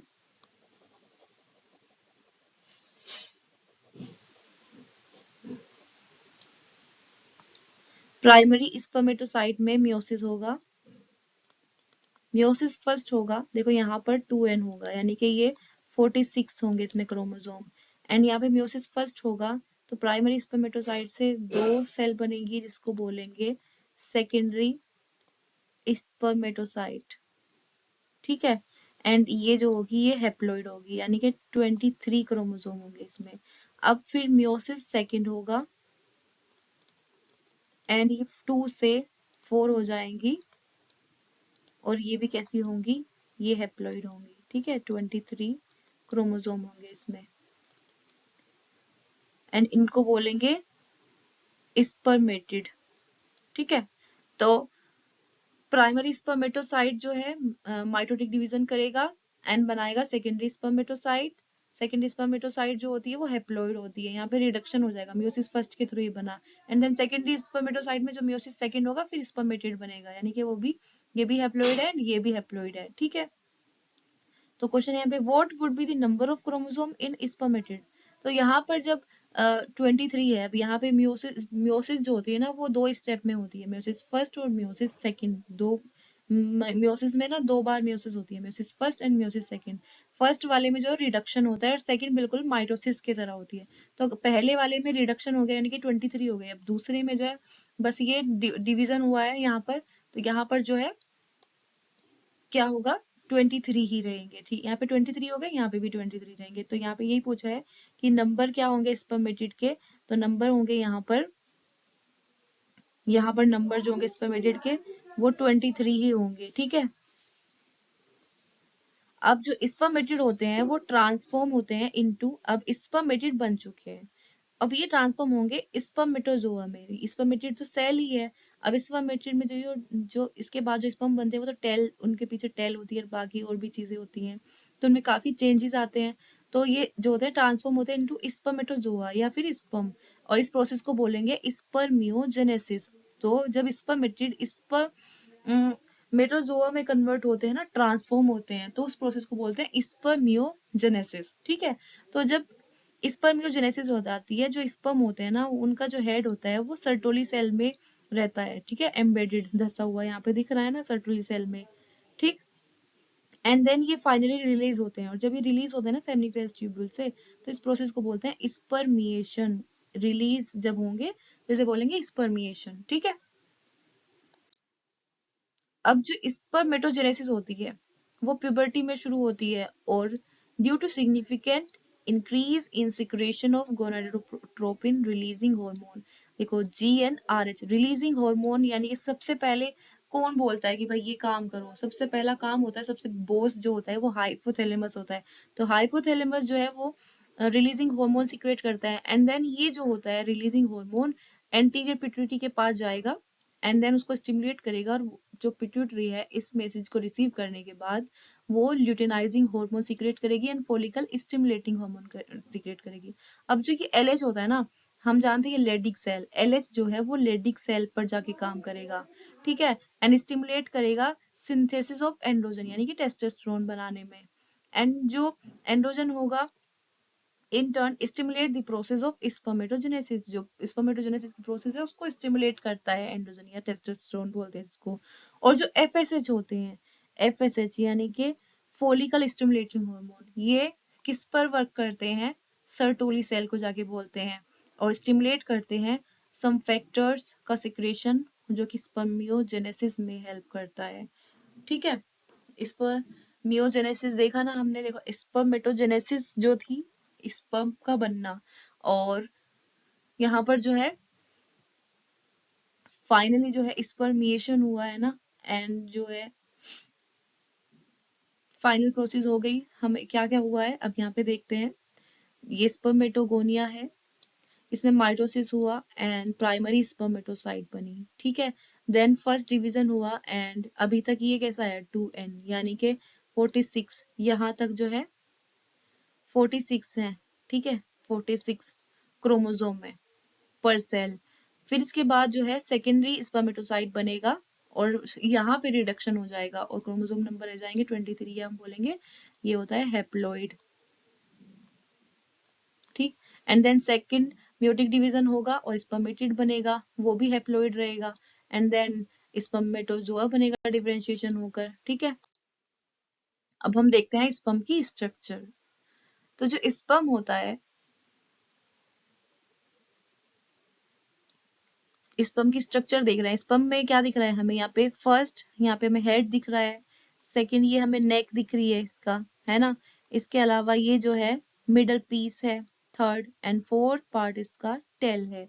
तो स्पर्म की स्ट्रक्चर में जो होता है हेड प्रेजेंट होता है, नेक होती है, मिडल पीस होता है और टेल प्रेजेंट होती है।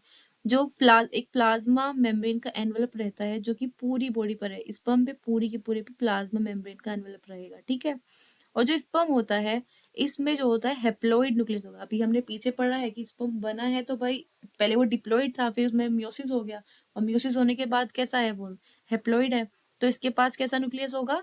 हेप्लॉइड न्यूक्लियस होगा, है ना। हेप्लॉइड न्यूक्लियस होगा, वो यहाँ पे प्रेजेंट होगा न्यूक्लियस। फिर एंटीरियर पोर्शन पर जो है एक कैप लाइक स्ट्रक्चर होती है जिसको एक्रोसोम बोलते हैं। जो ये वाली स्ट्रक्चर है, कि कैप लाइक स्ट्रक्चर जो दिख रही है इसको बोलते हैं एक्रोसोम। और इस एक्रोसोम में ना एंजाइम्स प्रेजेंट होते हैं, और वो एंजाइम बहुत जरूरी होते हैं। यहाँ पे है ना एक्रोसोम में एंजाइम प्रेजेंट होते हैं और वो फर्टिलाइजेशन में हेल्प करते हैं। यानी कि ओवम की कुछ सेल हो, मतलब कुछ लेयर होती है, उन लेयर को जो है वो तोड़ने का काम करेगा, और फिर स्पर्म का न्यूक्लियस अंदर चला जाए ताकि, है ना, फ्यूजन हो जाए, ताकि गैमेट्स का फ्यूजन हो सके ना प्रॉपर वे में। तो ये एक्रोसोम जो है एंजाइम रखते हैं कुछ। अब बात करते हैं मिडल पीस की। मिडल पीस में जो होता है माइटोकॉन्ड्रिया प्रेजेंट होते हैं। देखो ये मिडल पीस दिख रहा है ना, यहाँ पे बहुत सारे माइटोकॉन्ड्रिया दिख रहे हैं, ठीक है, ये माइटोकॉन्ड्रिया प्रेजेंट है। एंड ये माइटोकॉन्ड्रिया किस लिए चाहिए? ये एनर्जी प्रोवाइड कराते हैं, ठीक है, प्रोड्यूस एनर्जी। जब बात करते हैं ना रेस्पिरेशन चैप्टर की, तो वहां पे देखते हैं ना कि एरोबिक रेस्पिरेशन होगा तो मतलब और वो उसके लिए माइटोकॉन्ड्रिया बहुत जरूरी है ना। तो ज्यादा लार्ज नंबर ऑफ एटीपी अगर चाहिए, ठीक है, तो माइटोकॉन्ड्रिया जरूरी है। तो यहाँ पे large number of mitochondria present होते हैं, इसलिए कि इनको जो है प्रॉपर जो है स्पर्म को एनर्जी मिल सके मूवमेंट के लिए, टेल के मूवमेंट के लिए, ठीक है, ताकि स्पर्म जो है उसकी मोटिलिटी यानी कि वो फर्टिलाइजेशन में बहुत अच्छे से मूवमेंट कर सके, चल सके, ठीक। जो ह्यूमन मेल होता है वो 200 से, ये भी पता होना चाहिए, 200 से 300 मिलियन स्पर्म एक बार जो है एक कोइटस में जो है इजेकुलेट अबाउट, इतने during coitus of normal fertility के लिए इतना चाहिए। एटलीस्ट उनमें से जो है 60% जो हो वो नॉर्मल शेप के होने चाहिए और साइज, और एटलीस्ट 40% जो है उनमें उनकी मोटिलिटी बहुत विग्रस होनी चाहिए, बहुत तेजी से वो मोटा चल रहे हो, है ना। जो स्पर्म होते हैं वो सेमिनिफेरस ट्यूब्यूल से रिलीज हुए थे ना, एंड ट्रांसपोर्ट हुए थे एसेसरी डक्ट्स के थ्रू, है ना। एंड सिक्रेशन जो है एपिडाइडिमिस और वासा डिफरेंस, सेमिनल वेसिकल, प्रोस्टेट, वो सब जो है इसके मेचुरेशन और इसकी मोटिलिटी के लिए बहुत जरूरी होते हैं। ठीक है, एपिडाइडिमिस का, vasa deferens and seminal vesicle, prostate वगैरह से। जो सेमिनल प्लाज्मा होता है अलोंग विद स्पर्म, जो प्लाज्मा रहेगा सेमिनल, उसके साथ ये मिलकर इसको बोलते हैं सेमन, है ना, सेमन बोलते हैं। एंड जो फंक्शन होता है मेल सेक्स एसेसरी डक्ट का और ग्लैंड का, वो मेंटेन बाय टेस्टिकुलर हार्मोन। और ये सारे जो फंक्शन होते हैं ना कि भाई ये मेल का जो एसेसरी डक्ट जो है और जो ग्लैंड्स है, ये सब कौन किसकी वजह से होता है, जो एंड्रोजन होता है वो मेंटेन करता है इसको। ठीक है, अब यहाँ पे क्वेश्चन है, function of acrosome is to provide motility. नहीं, ऐसा तो नहीं, टेल होती है वो तो मोटिलिटी जो प्रोवाइड करती है। एंड उसके लिए जो मिडल पीस होता है वो एनर्जी प्रोवाइड कराता है। स्टोर जेनेटिक मटेरियल, नहीं, ये तो कैप लाइक स्ट्रक्चर रहती है। रिलीज एंजाइम फॉर फर्टिलाइजेशन, ये करेक्ट है। अब चलते हैं oogenesis पर। ठीक है, जैसे स्पर्मेटोजेनेसिस में स्पर्म फॉर्मेशन होता है, oogenesis में क्या होगा, ओवम फॉर्मेशन होगा। तो the process of formation of female gamete is called oogenesis या फिर ओवम, ओवा या ओवम बोलेंगे। तो ये जो होता है स्पर्मेटोजेनेसिस से काफी अलग होता है। oogenesis जो होता है वो एम्ब्रियोनिक डेवलपमेंट जब होता है ना, एक बेबी जब एम्ब्रियो स्टेज में होता है, जब डेवलपमेंट हो रहा होता है उसका, लड़की का, जब वो बिल्कुल एम्ब्रियो होती है, तो जब ही शुरू हो जाता है। तो यहाँ पे बताया कि oogenesis जो है वो एम्ब्रियोनिक डेवलपमेंट में ही स्टार्ट हो जाती है, जबकि स्पर्मेटोजेनेसिस जो है वो कब शुरू हो रही है, प्यूबर्टी में हो रही है। ठीक है, तो when a couple of million gametes mother cell यानी कि oogonia are form within each foetal ovary. तो फीटल जो फीटस होता है, जो अंदर बेबी बन रहा होता है, उसकी ओवरी के अंदर ही जो है मदर सेल जो उगोनिया होती है, जैसे वहां पे स्पर्मेटोगोनिया था, यहाँ पे उगोनिया है। ठीक है, उगोनिया बन जाता है। और उगोनिया जो है बाद में बर्थ के बाद नहीं बनता है। और जो ये सेल होती हैं ये डिवाइड करती है और एंटर हो जाती है प्रोफेज 1 में ऑफ म्यूटिक डिवीजन। और ये म्यूटिक डिवीजन के प्रोफेज 1 में अरेस्टेड रहती है और temporarily arrested at this stage and called primary oocyte. तो जो ये उगोनिया होती है ना, ये कब बन गई है, ये एम्ब्रियोनल स्टेज में ही बन गई है, जब एम्ब्रियो ही होता है, जब जब गर्ल जो लड़की है, जो फीमेल है, वो जब एम्ब्रियोनिक स्टेज में होती है उसकी ओवरी में ये बन जाते हैं, है ना, एम्ब्रियोनिक डेवलपमेंट के दौरान। एंड ये उगोनिया है जो ये अपनी म्यूटिक फर्स्ट डिवीजन में रहती है, प्रोफेज 1 में, है ना, प्रोफेज 1 में रहती है, टेम्परेरी अरेस्टेड, और इसको बोलते हैं प्राइमरी oocyte। प्राइमरी oocyte रहती है, यानी कि इसका जो मियोसिस फर्स्ट है वो अभी इनकम्प्लीट है, अभी ये कंप्लीट नहीं हुआ है। अब जो प्राइमरी oocyte होती है ये ग्रेनुलोसा सेल से घिरी रहती है। और जब ये प्राइमरी oocyte जो है सराउंडेड बाय ग्रेनुलोसा सेल से, जब ये सराउंडेड बाय होती है, मतलब इनको जब ग्रेनुलोसा सेल घेरते हैं, तो उन जब बोलेंगे इसको हम प्राइमरी फोलिकल, यानी कि प्राइमरी oocyte थी और इसके यहाँ पे ग्रेनुलोसा सेल आ गई। ठीक है, तो इसको बोलेंगे प्राइमरी फोलिकल। अब क्या होगा, लार्ज नंबर ऑफ फोलिकल जो है वो डिजेनरेट हो जाते हैं बर्थ से प्यूबर्टी तक। ठीक है, अभी ये बात कर रहे हैं एम्ब्रियोनिक डेवलपमेंट में इतना होता है, और जब बर्थ हो जाता है, बर्थ से प्यूबर्टी आने तक, ठीक है, बहुत सारे डिजनरेट हो जाते हैं। ठीक है, देयरफॉर प्यूबर्टी पर ओनली 60,000 से 80,000 तक फोलिकल्स जो हैं वो ओवरी के अंदर बचते हैं। एक ओवरी के अंदर 60 से 80 प्राइमरी फोलिकल बचते हैं। जो ये प्राइमरी फोलिकल्स होते हैं ना, इनके बाहर फिर और ज्यादा लेयर बनती है। जैसे ये बर्थ हो गया, बर्थ के बाद प्यूबर्टी आई, तो इनमें और ज्यादा लेयर बनेगी, ग्रेनुलर सेल की लेयर एक तो ये हो गई, फिर से और ज्यादा लेयर बनी। ठीक है, एंड ये प्राइमरी जो है इसको फिर बोलेंगे सेकेंडरी फॉलिकल। ठीक है, फिर बोलेंगे हम सेकेंडरी। देन सेकेंडरी फॉलिकल जो है वो टर्शरी में कन्वर्ट हो जाता है, और उसकी खासियत होती है कि उसके अंदर एक कैविटी बन जाती है, एंट्रम बोलते हैं जिसको, और बाहर यहाँ पे बहुत सारी लेयर रहेंगी ही ग्रेनुलोसा सेल की। ठीक है, तो यहाँ पर ये याद रखना है कि क्या होता है, प्राइमरी फॉलिकल बनता है, ग्रेनुलोसा सेल जो होती है उसको चारों तरफ से घेर लेती है, बहुत सारी लेयर, पहले लेयर बनेगी कुछ, वो पहली प्राइमरी फॉलिकल जो है वो प्रेजेंट रहता है, फिर जब प्यूबर्टी आ जाती है फिर प्राइमरी जो है वो सेकेंडरी में कन्वर्ट होगी। ठीक है, वहां पे एक और ज्यादा लेयर आएंगी एंड देन टर्शरी में होगी जब वहां पे एंट्रम होगी। ठीक है, एंट्रम ये कैविटी होती है। एंड जो थीका लेयर होती है organized into an inner theca interna and outer theca interna, and this and it is important to draw your attention, it is at this stage then the primary oocyte within the tertiary follicle grow in size and complete its first meiotic division। तो जो first meiotic division होता है ना वो tertiary के अंदर ही ये complete करता है। ठीक है, तो ये भी याद रखना है, प्राइमरी से सेकेंडरी बना, सेकेंडरी से फिर टर्शरी, और टर्शरी के अंदर ये एंट्रम होती है। और इसी में जो है फर्स्ट म्यूटिक डिवीजन जो होता है, जो यहाँ डिवीजन रुक गया था ना, प्राइम प्रोफेज फर्स्ट में रहा था, तो यहाँ पर जो है फर्स्ट म्यूटिक डिवीजन कंप्लीट होगा। ठीक है, and first meiotic division complete जब हो जाएगा, और ये डिवीजन जो होता है ये अनइक्वल होता है, ये भी याद रखना है। अब देखो, अगर हम स्पर्मेटोजेनेसिस से कंपेयर करें ना, स्पर्मेटोजेनेसिस में अनइक्वल नहीं था, इक्वल था, 4 सेल बनी थी और चारों फिर स्पर्मेटिड बनी थी 4, फिर वो उससे स्पर्म बन गया था। ठीक है, लेकिन यहाँ पर जो है पहले से ही एक तो ये आ, बिल्कुल एम्ब्रियोनिक स्टेज से ही शुरू हो गया है ना, एम्ब्रियोनिक स्टेज में ही जो है उगोनिया का डेवलपमेंट, जो है उगोनिया जो है वो यानी कि जो मदर सेल है इसकी, किसकी मदर, गैमेट की mother cell, gamete mother cell, ये जो है पहले से ही बन चुकी होती है, इसके बाद नहीं बनती है। एंड जो ग्रेनुलोसा सेल की जो लेयर जब इसके चारों तरफ बनती है इसको प्राइमरी फॉलिकल बोलते हैं।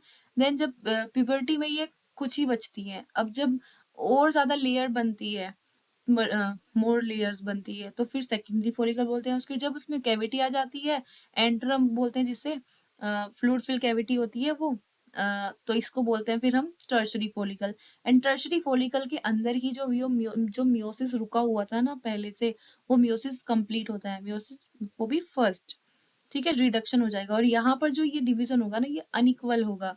तो यहाँ पर क्या होगा, देखो अनइक्वल डिवीजन होगा एंड लार्ज सेकेंडरी oocyte बनेगा, हेप्लोइड बनेगा। ठीक है, अभी ये यहाँ पे कैसा होगा, ये डिप्लॉइड होगा, तो जब यहाँ पर मियोसिस हो जाएगा ना, मियोसिस फर्स्ट हो जाएगा, तो यहाँ पर सेकेंडरी oocyte बनेगा, सेकेंडरी oocyte, और प्लस पोलर बॉडी बनेगी, एक पोलर बॉडी बनेगी। ठीक है, तो, तो देखो जो सेकेंडरी oocyte है वो retain bulk of the nutrient rich cytoplasm of primary oocyte। ठीक है, उसके अंदर जो है पहले वाले का भी जो है वो रहता है, मतलब क्योंकि देखो कोई एक सेल थी, ठीक है, अब वो दो में डिवाइड हुई, एक तो उसमें छोटी हुई है, एक बड़ी बनी है, तो जब बड़ी बनी है बड़े वाली के अंदर ही सब बचा होगा ना। ठीक है, तो ज्यादातर जो है उसने ही रिटेन कर लिया, और यही है क्या, जैसे प्राइमरी oocyte थी, ये बनी सेकेंडरी oocyte। तो यहाँ पे दिखा भी रखा है ये प्राइमरी फॉलिकल्स हैं। ठीक है, इसमें और ग्रेनुलोसा लेयर बनी तो ये सेकेंडरी हो गए, एंड देन ये बना टर्शरी जिसमें एंट्रम भी दिख रहा है, ये दिख रहा है ना, ये this is fluid fill cavity antrum, और इसी के अंदर फिर डिवीजन होता है, एंड डिवीजन होता है तो फिर बताया कि अब ये मतलब डिवीजन होने के बाद ये बना ग्रेफियन फॉलिकल, एंड देन ये रप्चर हो जाता है एंड सेकेंडरी oocyte जो है वो रिलीज हो जाती है। तो जो फर्स्ट पोलर बॉडी है out of the first meiotic division divide further और डिजनरेट, तो उसकी तो कोई जरूरत नहीं, वो तो डिजनरेट हो जाएगी। At present we are not very certain about this, वैसे तो अभी देखो इसके बारे में सर्टेन नहीं है। जो tertiary follicle further change into mature follicle और ग्रेफियन फॉलिकल, तो जो टर्शरी फॉलिकल होता है फर्दर चेंज होता है मेच्योर फॉलिकल में या फिर ग्रेफियन फॉलिकल में, इसके बारे में अभी तक जो है वो नहीं प्रॉपर वे में पता, लेकिन यहाँ पे इसके बाद ग्रेफियन फॉलिकल ही दिखाया गया है, ग्रेफियन फॉलिकल बनता है, एंड देन जो सेकेंडरी oocyte है वो न्यू अपने अंदर, अभी तक वो डिवाइड हुई है, फिर उसने क्या किया, अपनी एक मेम्ब्रेन बनाती है वो, जिसको बोलते हैं जोना पेलुसिडा। ठीक है, अपने बाहर एक मेम्ब्रेन बनाएगी जिसको बोलते हैं जोना पेलुसिडा, और फिर ग्रेफियन फॉलिकल जो है वो रप्चर हो जाता है और सेकेंडरी oocyte को बाहर निकाल देता है। ठीक है, यहाँ पे ये बाहर निकल गई है ना, ये रप्चर हो गया, एंड रप्चर होने के बाद जो है ये जो रप्चर्ड है इससे बन जाएगा कॉर्पस ल्यूटियम, एंड ये oocyte बाहर निकल ही गई है, जिसको हम बोलेंगे कि भाई ओवम निकल गए यहाँ पे, तो सेकेंडरी oocyte को ही ओवम बोलते हैं। लेकिन अभी तक एक चीज ध्यान देने वाली है, यहाँ पर अभी तक जो है म्योसिस फर्स्ट ही हुआ है। ठीक है, सेकंड जो है म्योसिस म्योसिस सेकंड अभी तक यहाँ पर हुआ नहीं है ना, अभी तक यहाँ म्योसिस फर्स्ट ही हुआ है, एंड देन यहाँ पे जोना पेलुसिडा बनी, एंड देन ये सिक्रेशन हो, मतलब सिक्रेट हो गई, मतलब रप्चर हुआ और oocyte निकल गई यहाँ से, है ना। एंड ये जो है रप्चर होने के बाद जो बाकी बचा हुआ पार्ट है उससे ये कॉर्पस ल्यूटियम बना है, देखो। हम्म, ठीक है, तो यहाँ पे बोला है कि क्या हुआ, ग्रेफियन फॉलिकल रप्चर हुआ एंड उसने सेकेंडरी oocyte को जो है रिलीज किया फ्रॉम, अब ये जो है निकला एंड ये ओवरी से रिलीज हो जाएगा, और उस रिलीज होने की प्रोसेस को ओवुलेशन बोलते हैं। ठीक है, can you identify major difference between spermatogenesis and oogenesis, तो अभी हम वो भी देखते हैं। ठीक है, तो देखो कॉर्पस ल्यूटियम जो है वो कहाँ किससे बना है, जो ये रप्चर ग्रेफियन फॉलिकल्स है। ठीक है, इससे बना है। नेक्स्ट अब हम देखते हैं, ये है oogenesis, ये हमने स्पर्मेटोजेनेसिस पहले देख लिया, अब हम oogenesis देखते हैं और साथ में कंपेयर भी करते हैं दोनों को। तो देखो सबसे पहले जो ये ओगोनिया, ओगोनिया जो है एम्ब्रियोनिक डेवलपमेंट के दौरान जो है गोनिया ये बनी है, जबकि जो देखो स्पर्मेटोगोनिया है ये कब आया, प्यूबर्टी। ठीक है, पहला डिफरेंस ये हो गया। फिर माइटोसिस होगा, ठीक है, और माइटोसिस के थ्रू के बाद यहाँ पे प्राइमरी oocyte बनी। ठीक है, अब जो ये प्राइमरी oocyte होती है, इसका जो फर्स्ट म्योटिक डिवीजन होता है, ये मतलब ये देखो ये फीटल लाइफ है, ये फीटल लाइफ है, इतनी फीटल लाइफ में ही उगोनिया से प्राइमरी oocyte बन गई है। ठीक है, लेकिन यहाँ पर जो है ये माइटोसिस हुआ कब, ये प्यूबर्टी के बाद का है यहाँ पर, और यहाँ पे जब तक पैदा भी नहीं हुई उससे पहले ही बन चुकी है। ठीक है, पहला डिफरेंस तो यही हुआ। फिर देखो अब यहाँ पर जब क्या होता है, चाइल्ड बर्थ हो गया, चाइल्डहुड प्यूबर्टी आ गई, तो अब इसके बाद क्या होगा, ये जो फर्स्ट म्योसिस डिवीजन है ये कंप्लीट होगा एंड सेकेंडरी oocyte बनेगी और साथ में ये फर्स्ट पोलर बॉडी। ठीक है, अब जो ये सेकेंडरी oocyte है, ये जो है हमने पढ़ा था, ये हो गई हेप्लॉइड, ये डिप्लॉइड थी, ये हेप्लॉइड, एंड ये ओवम रिलीज हो गया। जबकि देखो यहाँ पर जो है, देखो यहाँ पर पोलर बॉडी बन रही है, यहाँ पर अनइक्वल डिवीजन हो रहा है, यहाँ पर इक्वल डिवीजन हो रहा है, इक्वल में डिवाइड हो रहे हैं, एंड यहाँ पे अनइक्वल डिवीजन हो रहा है, यहाँ पे पोलर बॉडी बन रही है, यहाँ पे पोलर बॉडी नहीं बन रही है। तो आप बता सकते हो पोलर बॉडी नहीं बनती है स्पर्मेटोजेनेसिस में, जबकि oogenesis में यहाँ पे पोलर बॉडी बन रही है। ठीक है, और यहाँ पे इक्वल डिवीजन हो रहा है जब स्पर्म बन रहे हैं, यहाँ पे अनइक्वल डिवीजन हो रहा है। ठीक है, और ये प्रोसेस जो है ये शुरू हो गई थी ड्यूरिंग एम्ब्रियोनिक डेवलपमेंट में ही ओगोनिया बन गए थे। ठीक है,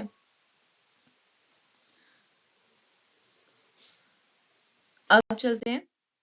ठीक है, तो हमारा हो गया आज इतना कंप्लीट, बाकी आगे का जो है फर्टिलाइजेशन, इम्प्लांटेशन और बाकी जो डेवलपमेंट है ये सब हम नेक्स्ट लेक्चर में देखेंगे। तो अच्छे से मिल आगे पढ़ते रहिए।